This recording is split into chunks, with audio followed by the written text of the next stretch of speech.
Stephen A. Smith Show starts right now.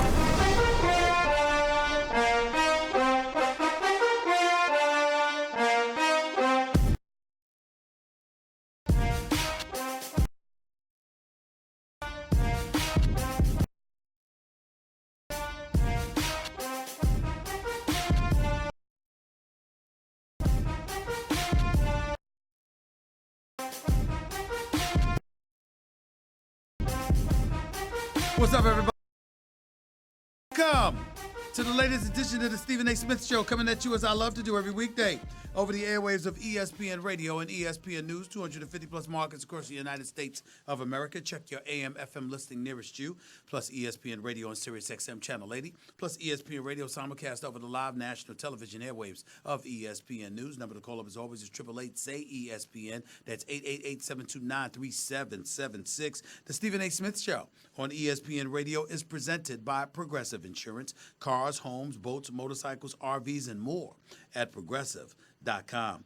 Time for Straight Talk, brought to you by Straight Talk Wireless. Whole bunch of stuff to get into today. Whole bunch of opinions circulating around the National Football League, circulating about Jalen Ramsey demanding a trade out of Jacksonville. Whether or not that's going to happen, what's the best landing spot for him? Obviously, Cam Newton, his health, huge question mark. The bevy of quarterback injuries that have been taking place in New Orleans, in Indy, in Pittsburgh, in New York, etc. And the fact that Colin Kaepernick, whether or not he has not been called, whether or not he should be called, and what do you think it would take, if anything at all, for him to receive a call, and whether or not he deserves a call. You got a lot of people out there that don't even think he deserves a tryout. And obviously there's millions of people who think otherwise. So that's something that we certainly don't have to hesitate to get into as the show progresses today. But the first order of business to get into is Eli Manning. Eli Manning, the quarterback for the New York Giants, the starting quarterback for the New York Giants until yesterday, when it was announced that the number 6 overall pick in the last spring's NFL draft, Mr. Daniel Jones out of Duke, will be starting for the New York Giants in just Game 3 of this 2019 NFL season.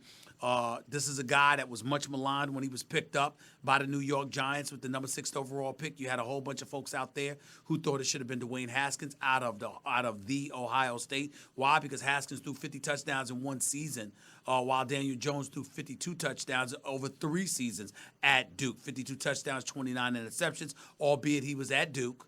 On the level of competition, not only that he was playing against, but he was playing with.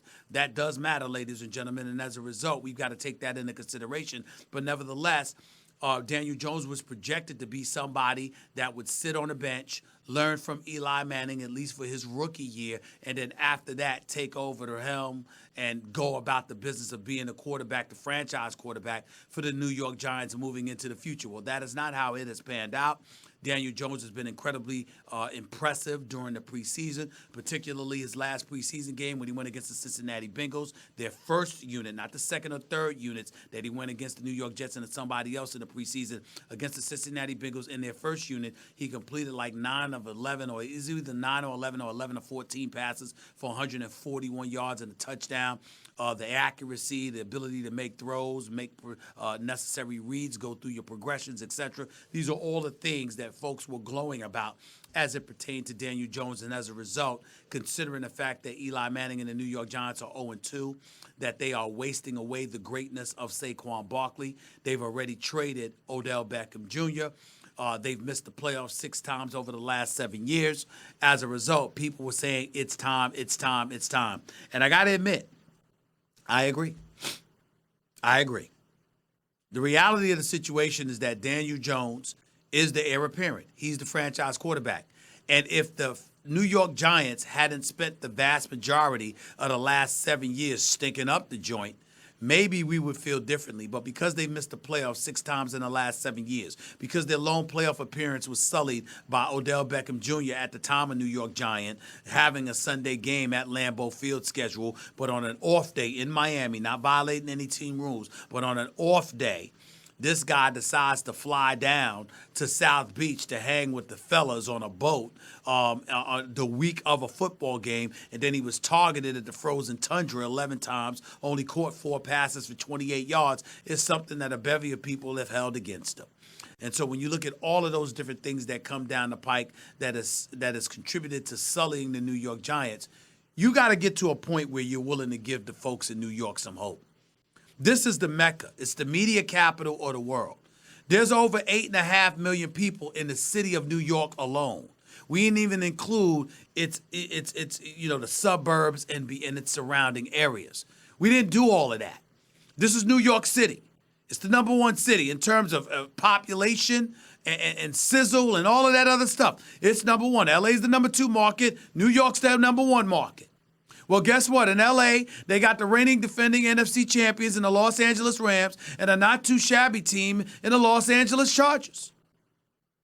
New York, what does it have? It has the Jets and the Giants. This is basically the definition of football torture. I mean, both franchises are relatively inept. They've looked unimpressive continuously, and it's a damn shame that nothing hasn't been done about it. Now, in the New York Jets situation, we got a starting quarterback that came down with mononucleosis, a.k.a. the kissing disease. We're not making fun of him. I'm not doing that. What I would say to you is it's great news that Sam Darnold announced that he's allowed back into the building. He's no longer considered contagious, so he could be around the team, although it's a few weeks removed from him ultimately getting back behind center and in the starting lineup for the New York Jets. Fair enough. But what is he coming to? Robbie Anderson and Jamison Crowder are not number 1 receivers, although both can play. Le'Veon Bell, poor fella. Listen, this guy comes over from Pittsburgh. He sits out last season. He gets his money, $52.5 million, $27 million guaranteed. The hits he's taking, he's not going to last the whole season taking these hits. You got to do something for him. The defense, I understand that Jamal Adams made a mistake. Greg Williams has been a long-time defensive coordinator. I get all of that. I don't want to hear about benching Jamal Adams for a few plays. He anticipated something, took a risk, made a mistake against the Browns, and as a result, Greg Williams wanted to sit him. Damn that. This team ain't good enough to be sitting anybody that can play.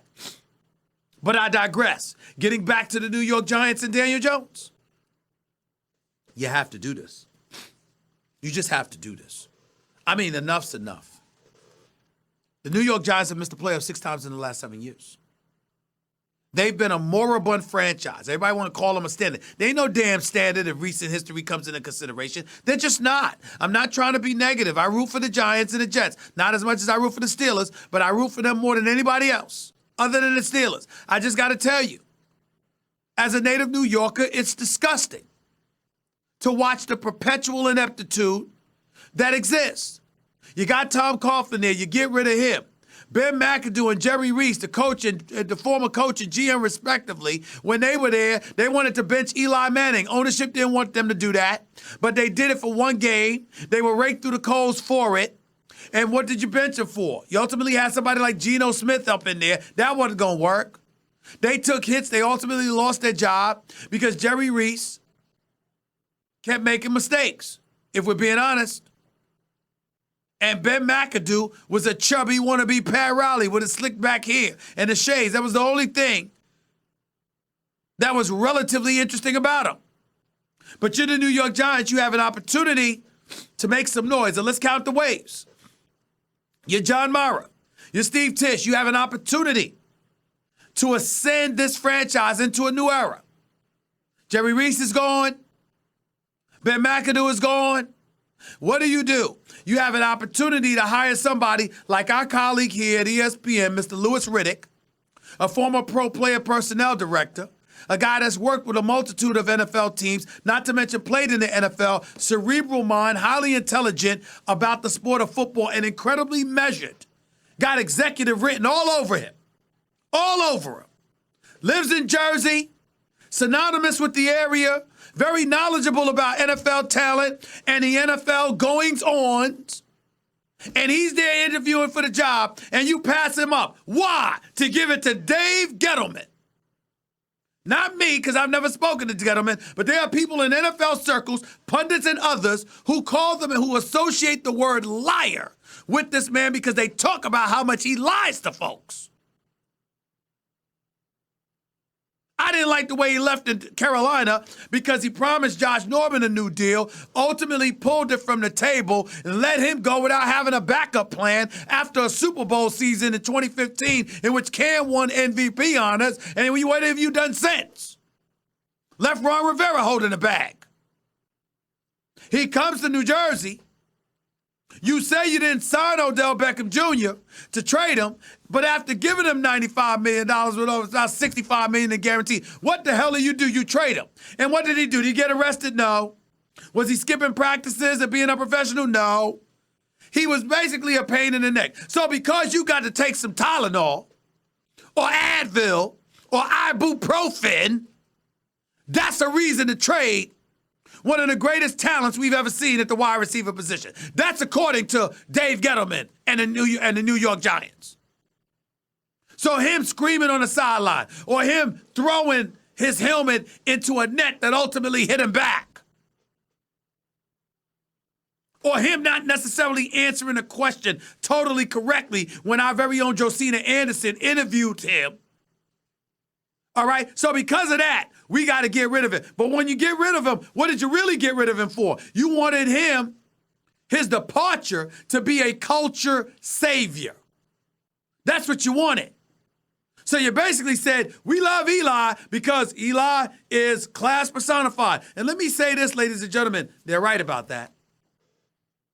Eli Manning is class. Eli Manning, Peyton Manning, the whole Manning family. All right on down to Cooper and Archie, everybody. I had the pleasure of interviewing not just Archie Manning before. I've interviewed Mama Manning before.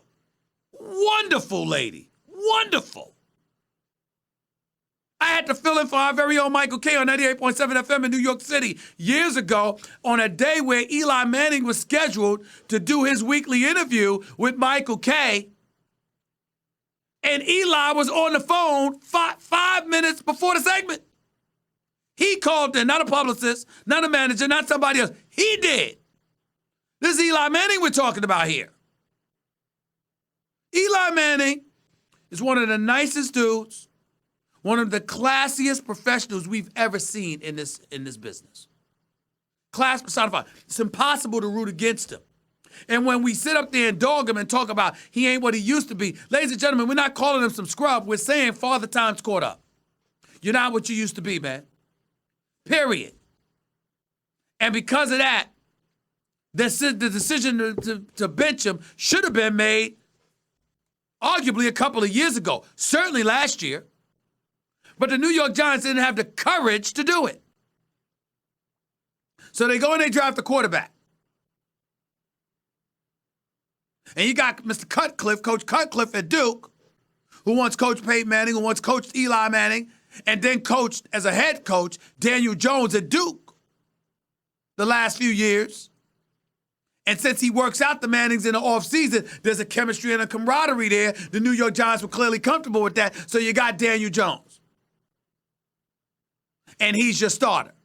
And Eli Manning's going to sign off on it without making a scene and all of this other stuff. And so everything's got to be smooth and everything's got to be great. And there can be no friction and there can be no angst or anything like that. But is that winning you football games? Shouldn't the priority be about winning as opposed to necessarily hugging one another, singing Kumbaya and getting along? I mean, damn it, if we lose and I don't want to get along. I'd rather win and have a relatively contentious environment than have everything smooth and lose. Now, ideally, you want to have everything smooth while winning. That's the ideal situation to be in. But sometimes it don't work out that way. And if you're the New York Giants, here's the reality. Eli Manning is 116 as a career starting quarterback in the National Football League. That's a 500 record. Ain't nothing about that Hall of Fame. The only statistical category that Eli Manning has led anybody in at any point in time in his career is interceptions. I believe that was on 3 separate occasions. Before I rushed to work, I had an opportunity to watch my brother Chris Carter and his man Nick Wright, First Things First on Fox. I know they're the competition, but that's my brother Chris Carter there. So on occasion, when I get an opportunity to, I watch him, and giving credit to Nick, because I ain't trying to steal nobody's thunder, he pointed out how Eli Manning ain't in top 5 in anything in his career. It's true. So when you look at all of those things, all of those ingredients, and you take all of those things into consideration, let's call it what it is. There's nothing about Eli Manning's regular season record that warrants him being in the Hall of Fame. But he has produced in the postseason. He's gone into San Francisco. He's won a game. He's gone to Green Bay. He's won a playoff game. He's won 2 Super Bowl championships. Both of them was over Tom Brady and Bill Belichick. Now, I could make the argument that didn't help Tom Coughlin keep his job in New York. Why the hell should it help Eli? But that's neither here nor there. The bottom line is Eli Manning's a 2-time Super Bowl champion. And when Joe Namath, with a career QBR that would equate to about a 65 in his career, is in the Hall of Fame, I'll be damned if Eli Manning doesn't belong in the Hall of Fame. Yes, he does. He absolutely does. It's undeniable. We have to give credit where credit is due in that regard. Career 60% completion percentage, over 50,000 yards passing, 2-time Super Bowl champion, big-time playoff victories along the way, a 2-time Super Bowl MVP. He's in the Hall of Fame. Not in the elite room of the Hall of Fame, but he's up there. He's in there. But in the end, it is appropriate that the New York Giants made this call. It is appropriate that they decided to go in this direction. Because, ladies and gentlemen, as much as we don't want to admit it, the fans are owed something. And if there's one thing every fan should have a license to demand, is hope.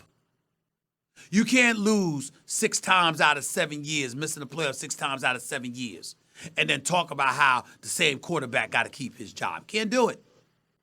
Can't do it. That's the equivalent of robbing fans of their money. You cannot do something like that. You cannot do something like that. It's wrong. It's absolutely positively wrong. And it needs to be said. It's just the truth. But despite it being the truth, and despite the fact that the New York Giants went into this direction, I got news for you. I'm not of the mindset that Eli Manning needs to retire. Because if I'm Eli Manning, 8-25 in my last 33 starts in my NFL career, I don't want to go out like this. I want to be on a better team, a team with a better offensive line, a team with a better crop of receivers, especially now that you let Odell Beckham Jr. go, a team with an organizational structural plan that I can respect. Let me tell you something right now. If I'm Eli Manning, I got to try to find myself a better situation before I retire. And I certainly don't want to sit there holding a clipboard for the twilight of my career. I don't want to do that. He doesn't have to do that. He's made more money than almost any quarterback out there. Eli Manning has pocketed over $250 million. He's made his money playing football. He doesn't have to do this anymore. And if I'm Eli Manning, I'm here to tell you right now, married, I got 4 kids. I might love the area and all of that other stuff. I'd want to be out. I'd want my career to end better than this.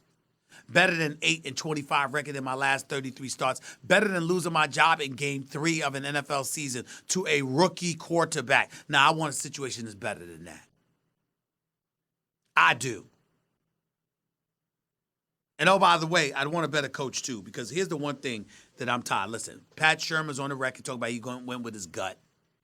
His gut told him to go up to Dave Gettleman and say it's time for Daniel Jones. Gettleman and him went to management according to the reports. They said if that's how you feel and that's what you want to do, go ahead and do it. So props to Mara, props to Tish for giving Gettleman and Shermer the power to make this call. Because if you remember, John Mara, the owner, was on the record saying, I hope to not see Daniel Jones at all this year because that would mean Eli Manning is doing great and we're winning football games. So I hope we don't see Daniel Jones at all. Well, guess what? You're already seeing him in week 3. I don't think it's premature. I think it's necessary. I think you have to give Giants fans a reason to hope that, we can do some things here. I really, really do. But I will say this about Pat Shermer. I'm not here to question the football acumen. I'm not qualified. I watch football as a fan and as a pundit and commentator and reporter. I do not watch it as a football aficionado, an expert who played or coached on that level, like Louis Riddick, like Ryan Clark, like Damian Woody, like Marcus Spears and Jeff Saturday and Matt and Tim Hasselbeck and Randy Moss and Teddy Bruschi and Rex Ryan and all of these boys. No, they played or coached the game. I did not. So understand, this is coming from a layman's perspective. I don't think Pat Shermer ever did anything to deserve this job. And I'm sick and tired of undeserving individuals getting these jobs.